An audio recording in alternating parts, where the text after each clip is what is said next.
Welcome to another episode of Talk to the Fedora, chatting about hard-hitting, honest entrepreneur wisdom that you can use to grow your small business.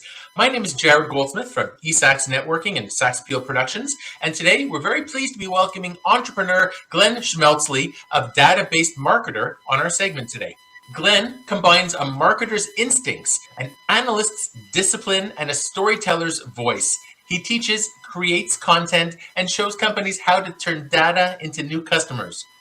Since earning a BA from the University of Toronto and an MBA from Clarkson University, he has spent his career as a marketer.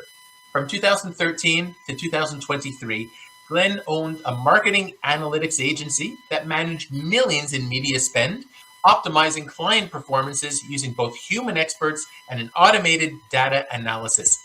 Since 2017, he has hosted the long-running Funnel Reboot podcast, where experts in the field, over 100 of which are authors, to explore the analytical side of growth. Glenn lives in Ottawa with his wife and 3 sons, and is currently writing a book showing how data mastery improves both marketing performance and a marketer's career. Glenn, it's a pleasure to welcome you on the show today.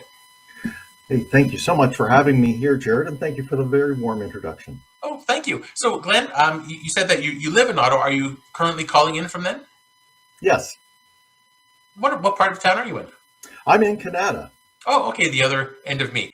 Excellent. So, Glenn, we covered a little bit about the marketing bio in your quick intro earlier, but let's talk a bit more about who is Glenn and how did you get into marketing? Oh boy.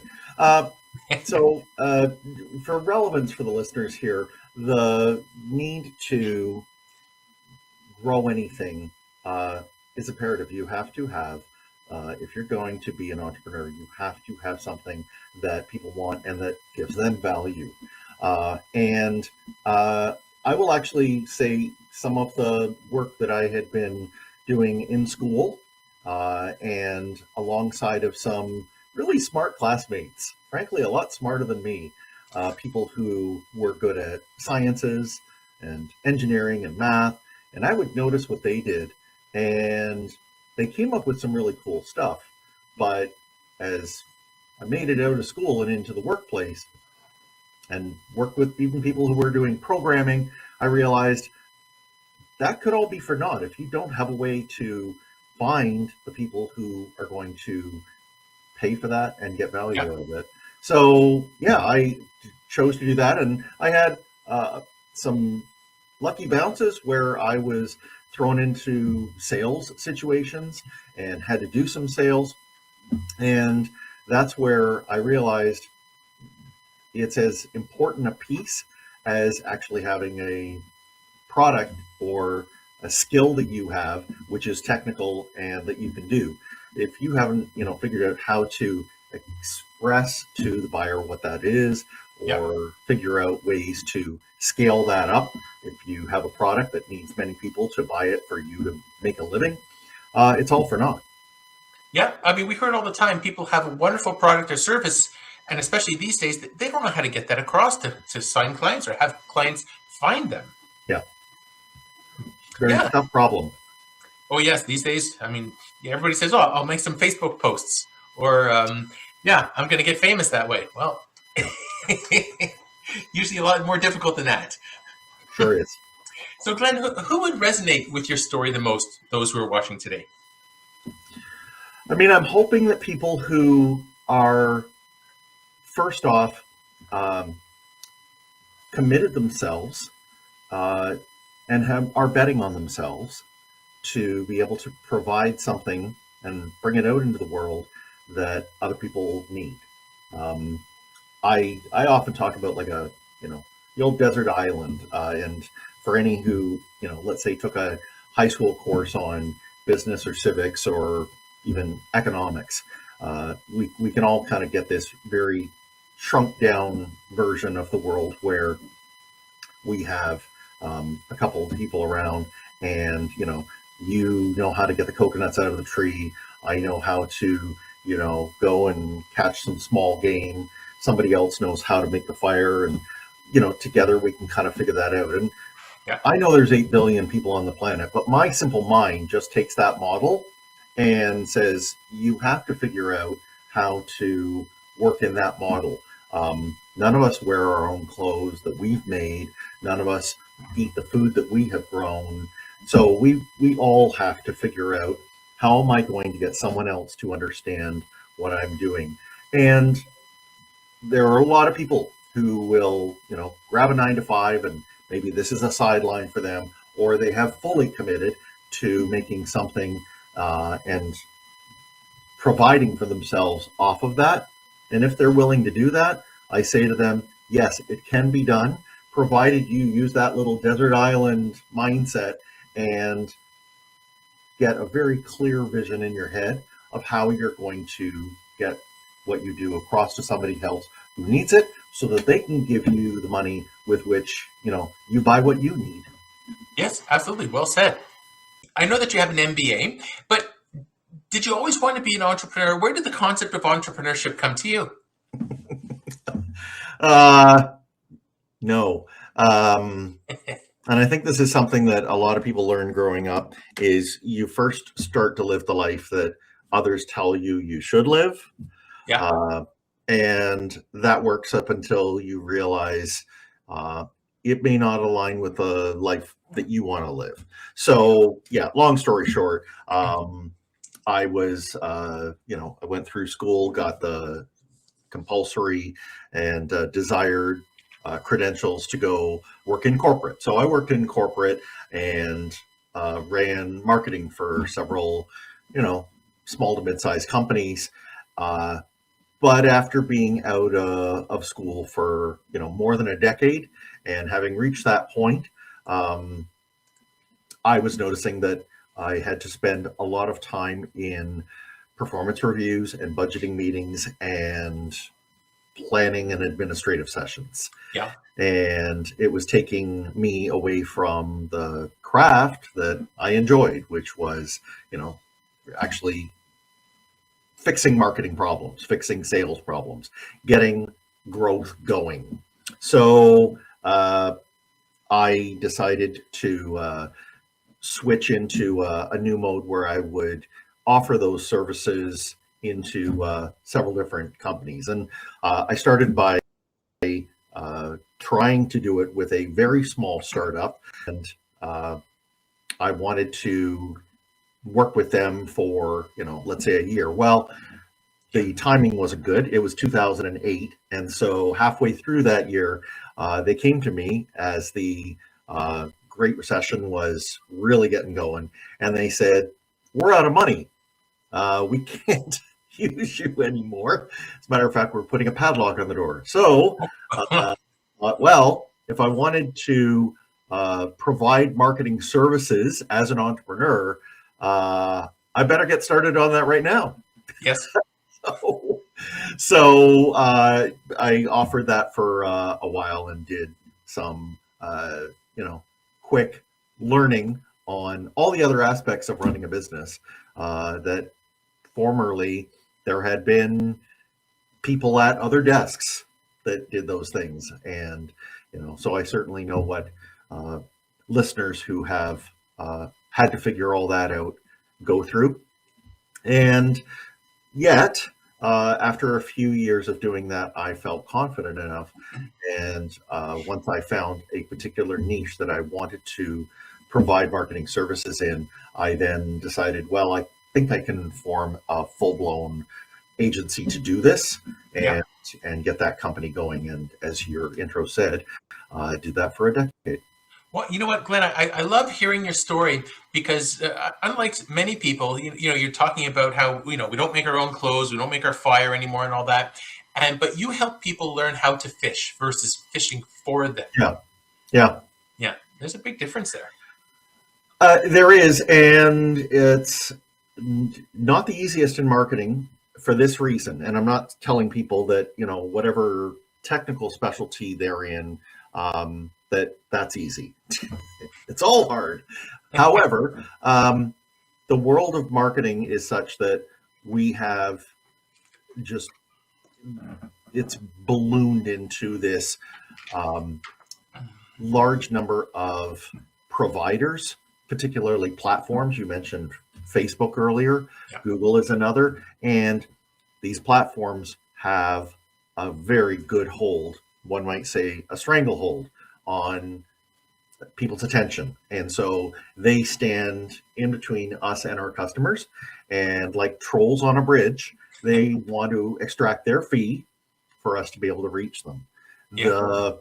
The difficulty in marketing is not just talking through and saying, well, I know how to sell to an individual. All I have to do is turn that from one-to-one into one-to-many. Yeah, that sounds very straightforward, but it's when it starts to involve those intermediaries and all of the other things, websites, apps, social media. These all have their own specialties now, and the amount of data that they all push out so that you can see what you're doing and how well you can improve it. That's where it starts to get very unmanageable very fast. Sure. Yeah, you talk about like the gatekeepers. There's so many organizations or platforms that like to feel that way. But I know with your Funnel Reboot podcast, you've interviewed hundreds and hundreds and hundreds of people as a way to offer knowledge and resource to others. So that leads me to my next question, Glenn, is how has the concept of collaboration been for you?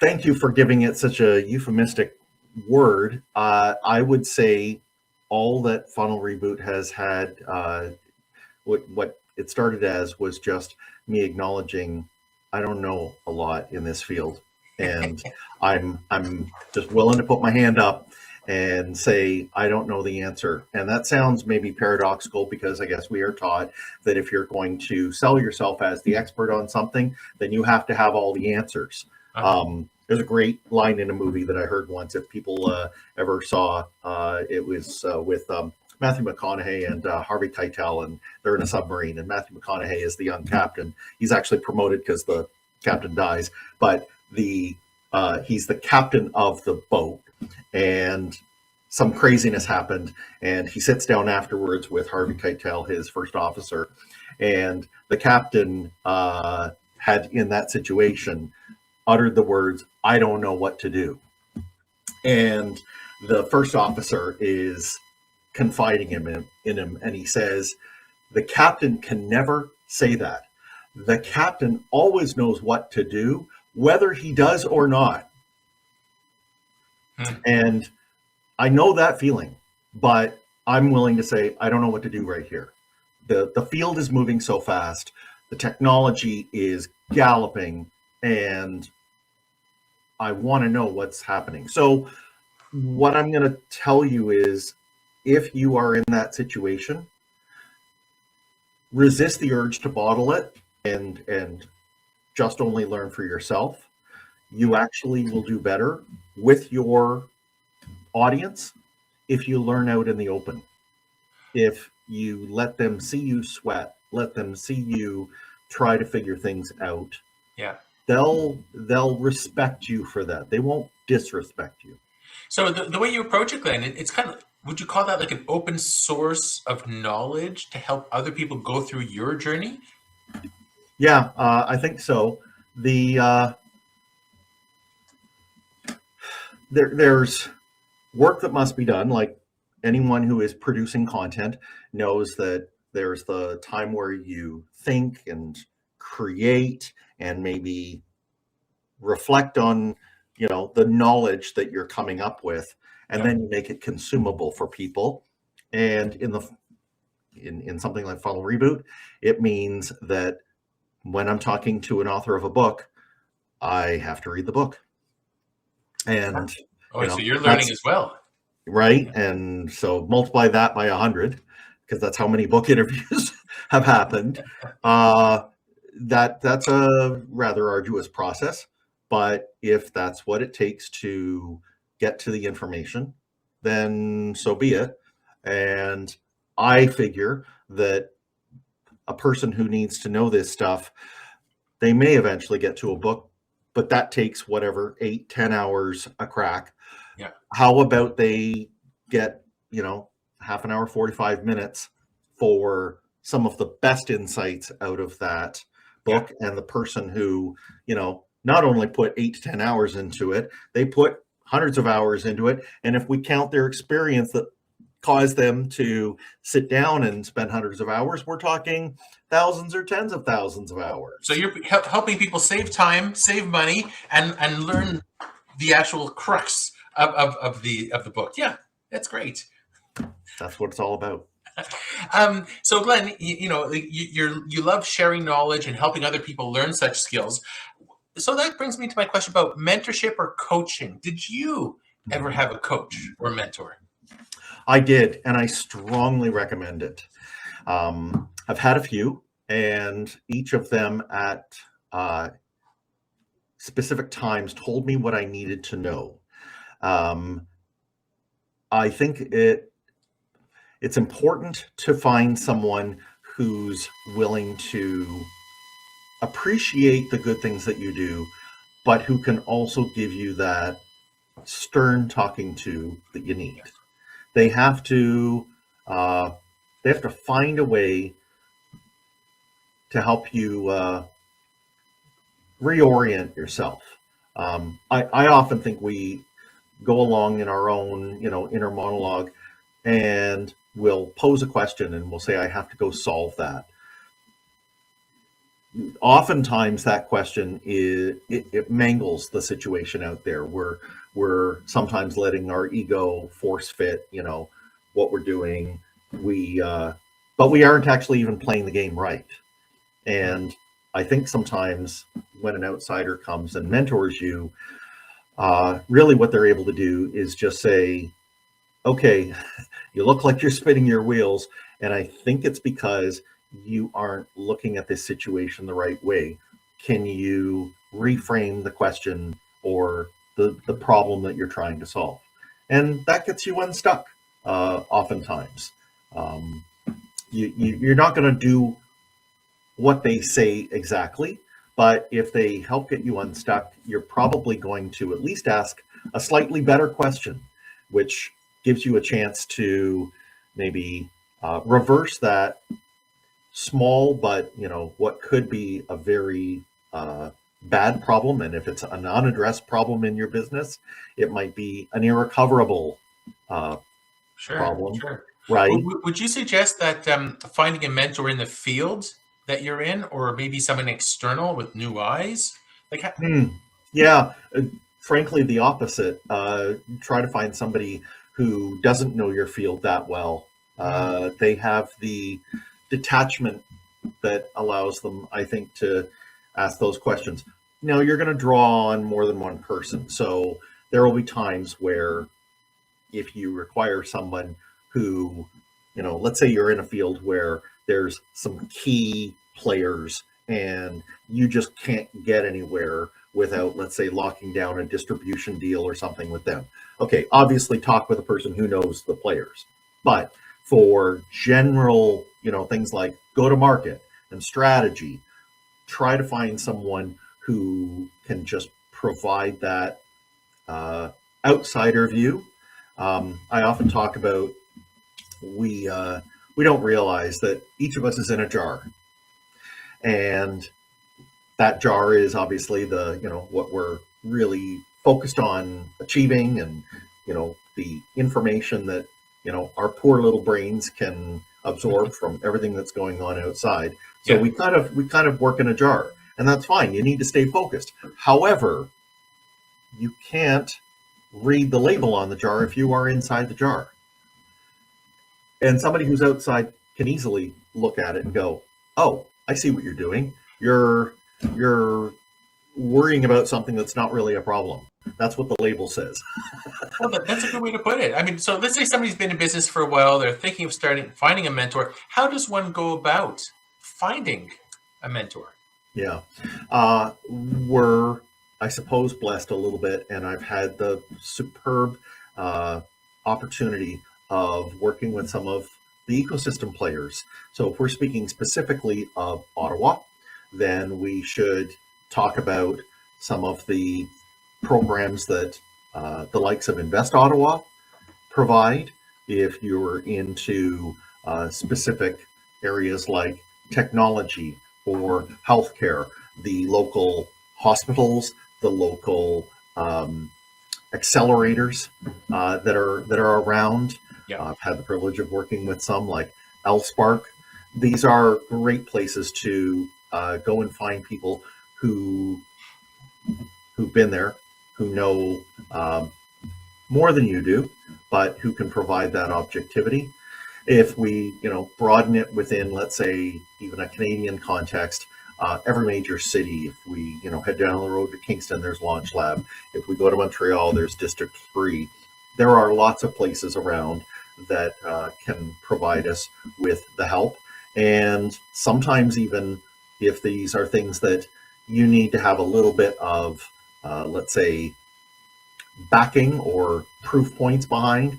Yeah. So, maybe involving something that needs to be manufactured or whatever, talk to your local university. They usually, universities and colleges, both have programs where they want to link students who are trying to push the frontiers in these areas, and they'll be happy to work with you. Some of them have consulting groups as well. So you can find ways up and down the ladder to give you the kind of mentors that you need. And I guess the last one I have to add is you need to be talking with your peers. So eSAX provides an amazing venue for talking with other entrepreneurs, seeking them out and saying, I need help. Do you know somebody who can help me? And so to do those things, all you have to do is show up. Yeah, get your foot out the door. And thank you for the plug. I appreciate it with eSAX. Glenn, you talked about engaging the ecosystem. I'm sure a lot of people who are launching or have been in business for a while don't even think of academic institutions reaching out to the students or the faculty. And this brings us to some networking tips. Some of my favorite subjects. Do you have any networking tips you'd like to share for those listening today? I would just put it to them this way. If you are interested in finding out who can help you, do the little bit of work that it takes to make yourself presentable to them. If you are interested in someone, most things like LinkedIn will have a reciprocal connection, right? That's what the whole LinkedIn request is for. So let's say I meet you at a networking event and we talk for, a moment. I'm interested in what you do, and you hear a little bit about what I do.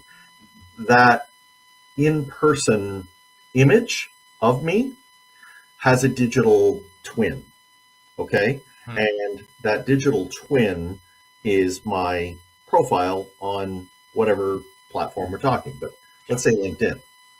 So if we, if you look at my LinkedIn profile after we have met and you're interested in connecting with me, it better align with what I told you. It better have at least enough information that that person can say, this person is going to be worth my time to connect with.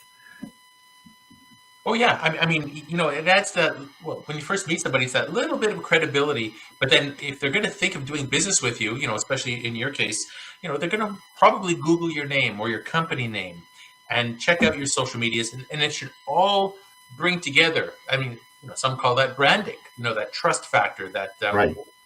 that consistency. Yeah, that's a good point. Like across all your social media channels, should speak as one voice. Like as a funnel. Yeah, and I don't mean that you have to, if you're just getting started, I'm not talking about you, throwing a lot of money into developing a full-blown website. The person still wants to find out about you first.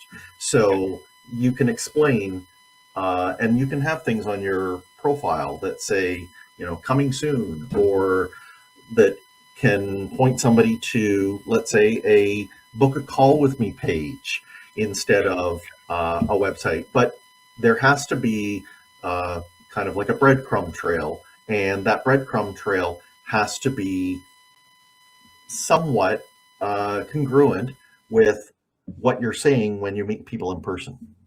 Yeah, it's true. Yeah, and we all know that like the small businesses are under so much pressure. Maybe some of them or many of them don't have an opportunity to hire like a third party marketing company or branding or graphics company.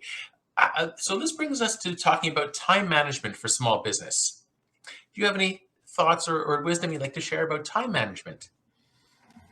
I mean, this is a highly personalized preference. Oh, that's why I love Um, talking about it, to hear feedback and input from so many different people. Yeah, about this. Yeah, there's no one so size fits all. I'll quickly mention a few things because it's an involved topic, but a few things that I might recommend that people do for their own time management. Um, I've found it quite helpful to have time boxes. Hmm. And so I figure out what kind of cadence I can manage. For some, it's weekly. For others, it's biweekly. And I push the things that need to be done by how long I can wait until it's in the next time box. So if we're talking today on Thursday, but I actually don't work on this type of thing until Monday, I'll just say something like, "Can I get back to you with that on Monday?" And you say, "Sure." In my head, that means I'm going to helicopter away and go worry about umpteen other things because, and I'm going to do that with a free conscience, knowing that when I sit down on Monday, what I said I was going to do for you is going to be there, and Monday is the appointed time to do it. Right, right. And that kind of time boxing, and for those who ever get into the agile world, which technology people love, that's akin to their description of sprints. So this whole notion of I do not have a very long to-do list because my to-do list is chopped by what am I doing in a certain box of time. So if there's tasks awaiting me, but they're in another box of time, that's another to-do list. I'm not going to worry about that right now. All I need to focus on is what I said I would do in this box, in this block of time that relates to those to-dos. And if I So get you those two or divide your three things time. done, I'm good. I've never heard it described as time boxes before. So like you have a time box, I guess, for checking your email, and then you stop, and then you do this, and then you fragment your time. It sounds like. Or you make a time block for serving customers, a time block for Mhm. doing sales, a time block for the financial stuff. Just break it down. Oh yeah. Yep. So then you can focus on one thing only, get it done, and then move on to the next one. And oh, that's a smart way of looking at it. Yeah. Oh, I love it. Oh, this is great. Glenn, what about some successes that you're most proud of in your career? So to date. Yeah. So the companies that I have worked with, they kind of become like my children. So I love following them, and nothing makes me happier than to see them do well.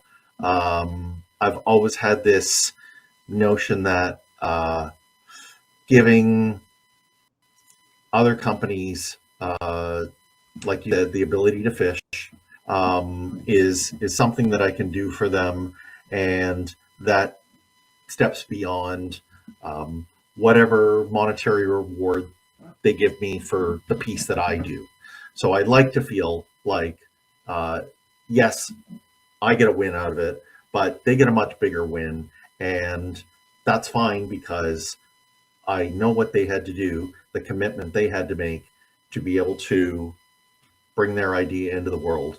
So, as far as I'm concerned, that's a happy trade off. And I would say in the last, we're talking maybe the last 3 years for me, where I've moved from a lot of the granular doing of the marketing to teaching it.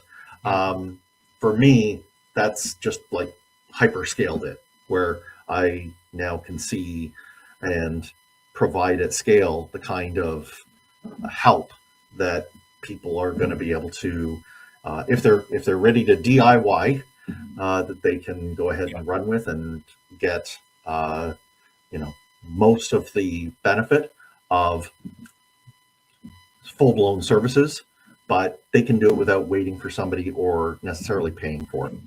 Oh, that's a great way to look at it. Like you said, some of the companies you work with, they're your babies. Oh, look, it's starting to walk. Oh, I feel so Right. great. And and Yep. then it's starting to run. And I think we're very aligned in that way because when I meet people and I send them resources or knowledge and they start growing their businesses through that, one, it's a great feeling that you're helping them in some way, and two, like they'll never forget you because you helped them when they needed it most.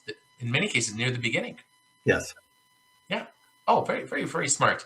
I was probably going to ask this, Glenn. The flip side. What are some of the challenges, perhaps even failures that you've had? Like maybe addressing resiliency or adapting or work-life balance, lessons learned, if you will. Yeah. The thing I would say there is to be willing to reframe what you are aiming to accomplish when the way ahead of you is barred. So I guess this falls under that standard, when a door closes for you, maybe a window opens. Yes.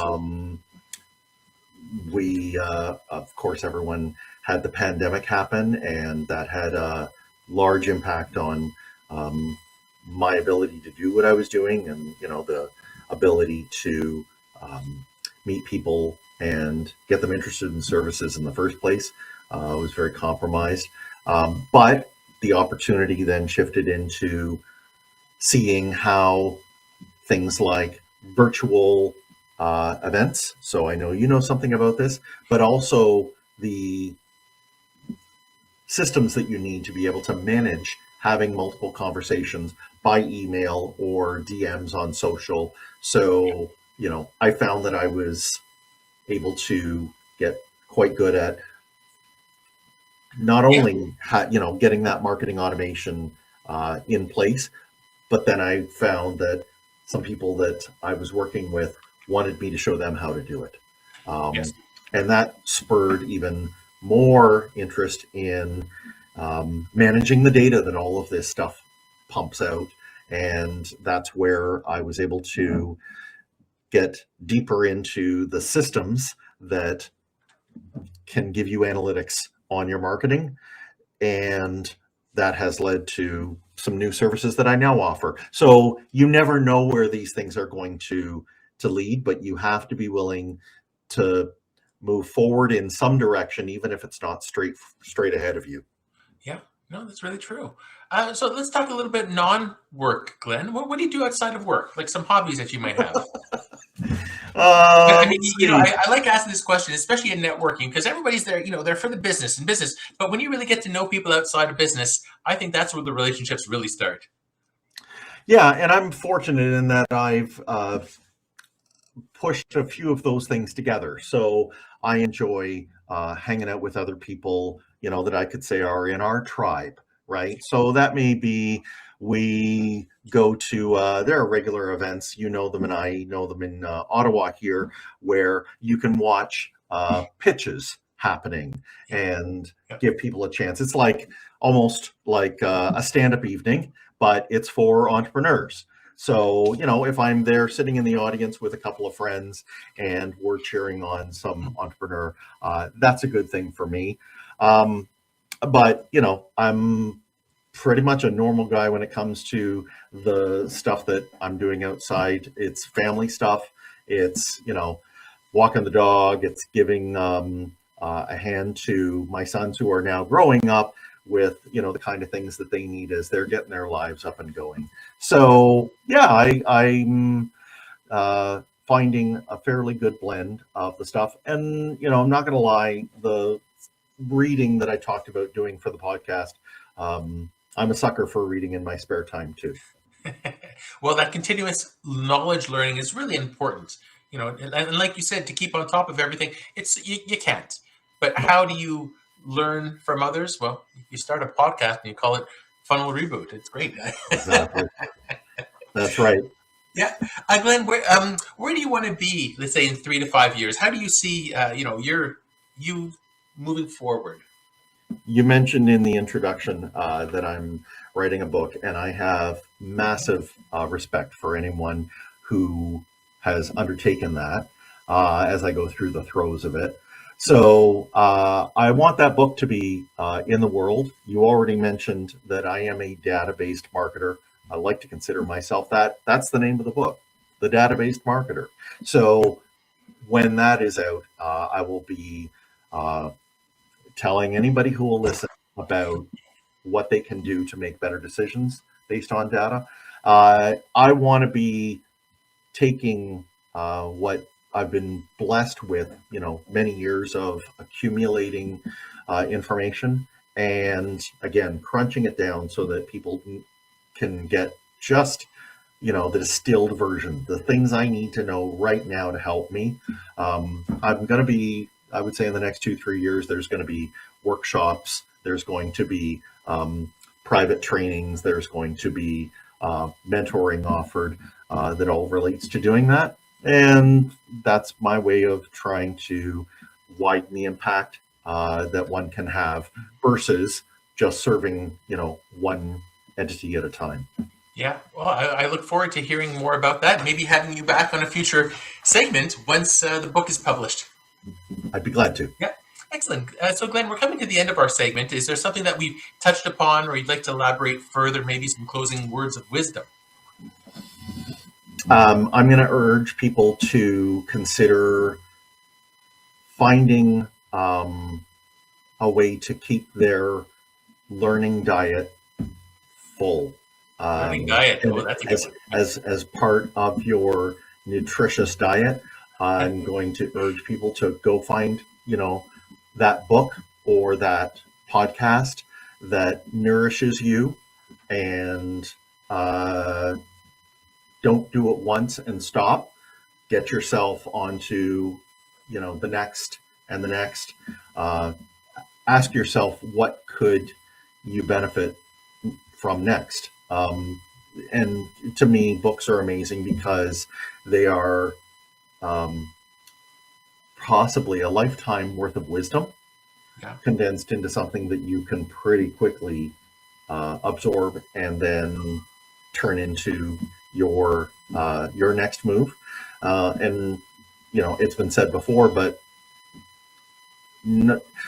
rather than trying to look at someone who is successful today or externally appears successful and trying to learn from their successes, I'm going to urge you to go read a book, because almost every book I read by a person who has done the time, what they'll share inside of that book are their mistakes, and you're better to learn from their mistakes. You shouldn't have to repeat those mistakes, and if you read, you may be able to catch it before you commit the mistake and not make it. Oh, this is great. Yeah, it's like a literacy entrepreneurship salad. Yeah. And you got to mix it up, and then you get all the nutrition benefits from it. I mean, I'll pick one here just because there's probably folks out here who haven't yet read it. Yeah. But, a book called The E-Myth Revisited. Oh, I love that book. Yeah. Michael Gerber, right? The E-Myth Revisited. And what's important there is he's clearly defining a very good way to succeed. Yes. But there's a whole piece in the middle of the book where he gets extremely personal, and the way he describes himself, you would think that that person is washed up, is burnt out, and nothing left but a husk of their person. And that was him, I think, saying he's not perfect. He has some things that he's figured out, but boy, did he ever, get hammered on his way to learning those things. Yeah. And that's what the process looks like. You have to chisel out the success from a very tough environment. It comes, blow by blow, scrape by scrape. That's just the way that it has to be. It's painful. Yeah. But And it's a way to help other people learn so they don't have to go through the pitfalls or I mean, or minimize. I mean, they will have Yeah. their own, to be sure, but let's not make it more painful than it needs to be. Yeah. Oh, well, I love it, Glenn. Thank you. So, Glenn, how can somebody get in touch with you, please? Yeah, thank you so much.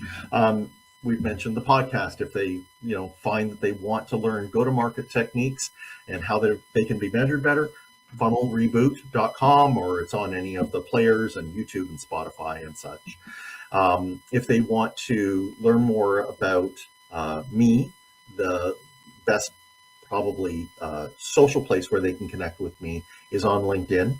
And as I've mentioned, Data-Based Marketer is going to be the name of the book, and the site by the same name will take them to information on how that's being built. I'm going to mention one other thing, which I'm quite pleased with, that goes to this notion of what should I read. The authors that I've worked with have been gracious, and I've been able to take the entire back catalog of conversations that I had with the authors of over 100 marketing books, and I fed them into an AI. And Yeah. I'm about to come out with a bot, which if you go to the funnelreboot.com site, you can converse with this bot and tell it what kind of struggle you're having or what you feel you need to learn next. And it's going to recommend a marketing book to you. And wow, what a great resource that that could be. that's something I'm very pleased with, because if I can get one more person to take the time to read a book that, and particularly a book that they're going to get something out of, not just something that, is on the bestseller list, or, it was told by, it was touted at a conference that they went to. No, I want it to be something that hits them where they're at and that delivers the value that they need right now. Oh, Glenn, that's wonderful. I look forward to seeing that when it's live.